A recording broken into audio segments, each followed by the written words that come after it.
Bienvenidos a este primer vídeo del club. En este caso vamos a ver qué es la historia, que no es otra cosa que una ciencia que se encarga de estudiar los hechos del pasado, concretamente los de la humanidad. El historiador tiene la función de, a través de las diferentes teorías científicas, poder comparar y clasificar esos hechos para darles veracidad y poder organizarlos en el tiempo. Es lo que permite diferenciar dos grandes bloques, la prehistoria y la historia, ambos subdivididos en diferentes subgrupos, ya que la invención de la escritura en el 3500 a.C. es lo que hace principalmente diferenciarlas. Por un lado, la prehistoria cuenta con la época paleolítica, neolítica y de la edad de los metales. A su vez, la historia dividida en 4 edades: la antigua, la media, la moderna y la contemporánea. Centrándonos en la etapa prehistórica, vemos que el paleolítico no es otra cosa que la evolución de los homínidos, que usan el fuego para cazar y que además hace que puedan moverse de un lugar a otro, haciendo que la sociedad sea nómada. Viven en cuevas, por eso encontramos en ellas pinturas rupestres e industria lítica. El neolítico es totalmente lo contrario, puesto que las poblaciones se organizan en clanes. Se hacen sedentarios, ya que empiezan a recolectar y domesticar.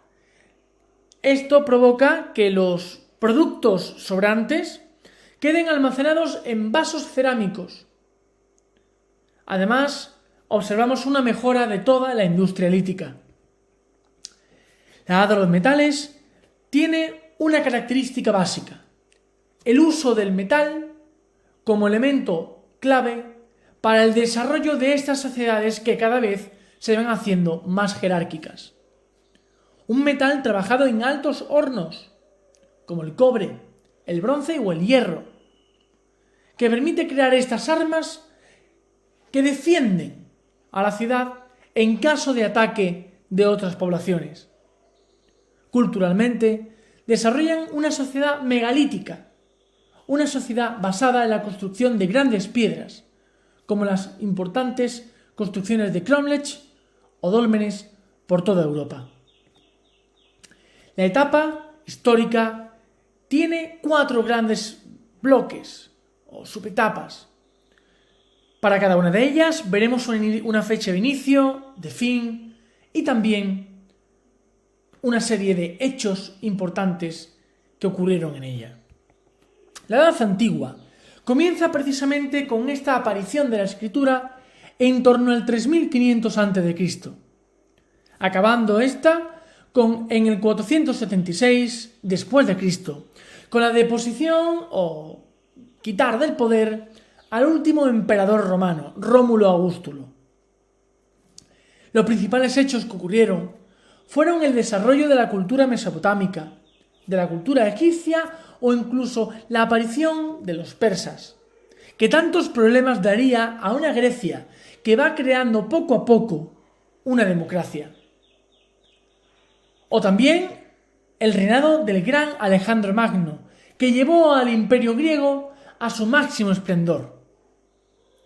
De Grecia nace Roma y así el Imperio Romano, en el que suceden diversos emperadores que fueron poco a poco aceptando la aparición de una nueva religión, el cristianismo. La Edad Media comienza donde lo dejamos, es decir, comienza en el 476 y tiene como fecha fin el descubrimiento de América por Cristóbal Colón en 1492. Suceden los principales asentamientos de pueblos germánicos, tales como visigodos, ostrogodos, vándalos, suevos, alanos, anglosajones, francos. La Edad Media es división entre estamentos, nobleza, clero, pueblo llano, o gente que se dedica al campo o que vive y trabaja en la ciudad.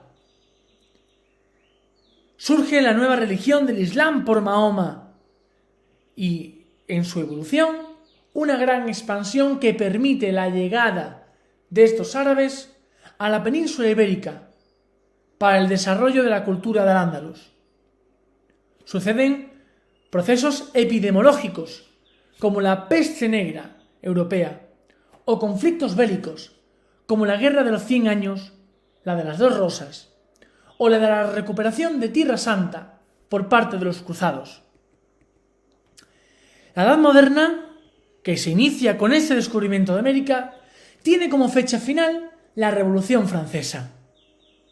En ella reinan los reyes católicos o aparecen corrientes protestantes como el anglicanismo, el calvinismo o bien simplemente la Reforma de Lutero.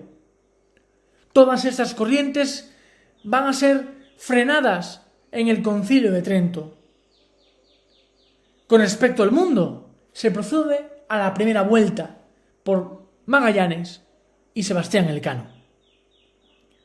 En España tiene lugar la sucesión española, pero a modo de guerra, puesto cambiamos de una monarquía austríaca a una monarquía borbónica. España será, junto con Portugal, será la encargada de proceder a la conquista y administración de América, para sacar así todos sus beneficios, tanto en población como en productos. De este proceso colonial surge uno de los principales países que nos gobiernan hoy en día, que son los Estados Unidos de América. Por eso, podemos decir que la Edad Moderna empieza a configurarse lo que será el actual mapa de Europa. La Edad Contemporánea, que se inicia con esta Revolución Francesa, no tiene una fecha fin, puesto que hoy en día la seguimos teniendo en la actualidad. Durante la Edad Contemporánea tenemos a esa Revolución Francesa que cambia la forma de ver la vida, al reinado de Napoleón, a un proceso colonizador.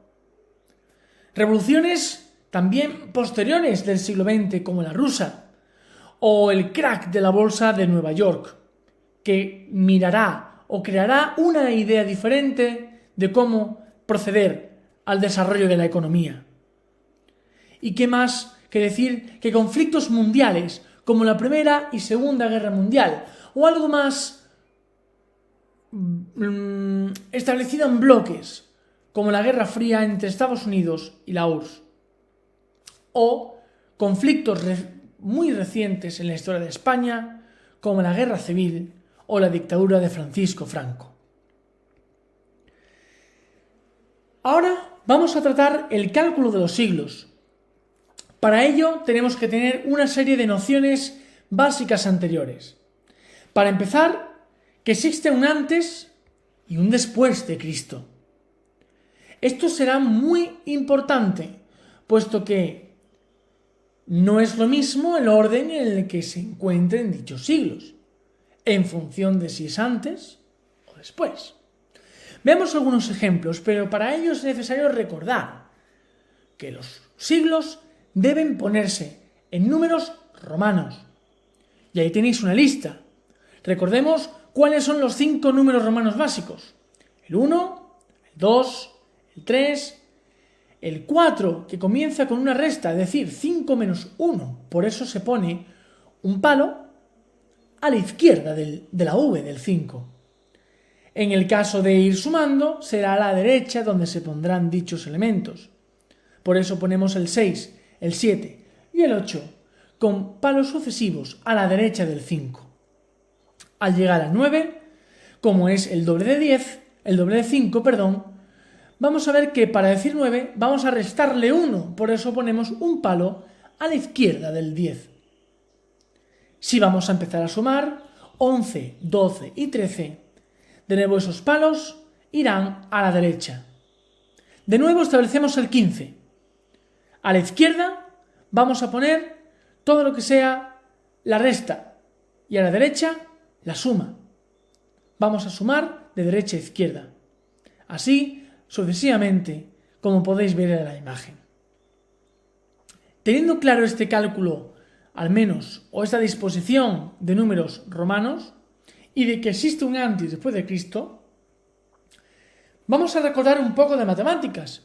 Y es que lo hemos dicho al principio del vídeo, la historia es una ciencia, y de ciencia requiere número. Por eso, recordemos que en matemáticas existen los números enteros negativos y los números enteros positivos. Está claro que el número 3 y el número 5 van a ser números positivos y que el 3 es más chico que el 5. Sin embargo, si nos vamos a la parte izquierda del cero, es decir, a los números enteros negativos, menos 5 será más pequeño que menos 3, puesto que a medida que nos alejamos del cero, los números son cada vez más pequeños, cosa que ocurre al contrario en la parte positiva. Si en la parte positiva 9 es más grande que 7, en la parte negativa 7 es más grande que 9, porque está más cerca del cero. Por eso, en los siguientes ejemplos que vamos a poner, vamos a ver cómo se produce esta variación y cómo podemos ordenar los siglos.